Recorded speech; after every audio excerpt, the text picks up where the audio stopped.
అందరికీ నమస్కారం. మరి దేవావాసవులు గౌరవనీయులు శ్రీ ఈదల యేసు గారు మరి సత్యవేణి దంపతుల కుమార్తె అయిన పండిత ఆ పాప పుట్టినరోజు ఈ సందర్భంగా మీకు భోజనాలు ఇవన్నీ ఏర్పాటు చేసింది. మీరు ముందుగా పండితకి పుట్టినరోజు శుభాకాంక్షలు తెలియజేస్తున్నాను. మరి మనందరూ ఆయుష్ కూడా పోసుకుని ఆ పాప నిండు లేదు ఇటువంటి మరిన్న పుట్టినరోజు వేడుకలు జరుపుకోవాలని మరి వారి కుటుంబం ఎల్లప్పుడూ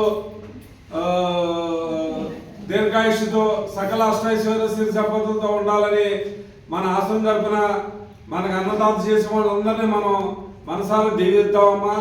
మరి ఈరోజు మనకి భోజనాలు ఏర్పాటు చేయడానికి అవకాశం ఇచ్చిన వీరందరినీ పేరు పేరున మన ఆశ్రమం తరపున ధన్యవాదాలు తెలుపుకుంటూ మరి ఈరోజు మనకి దాత అయినటువంటి పండితుని మన పక్కనే ఉంది కాబట్టి ఆ పాపని గుర్తు చేసుకుంటూ అన్నదాత సుఖీ భవ, అన్నదాత సుఖీ భవ, అన్నదాత సుఖీ భవ.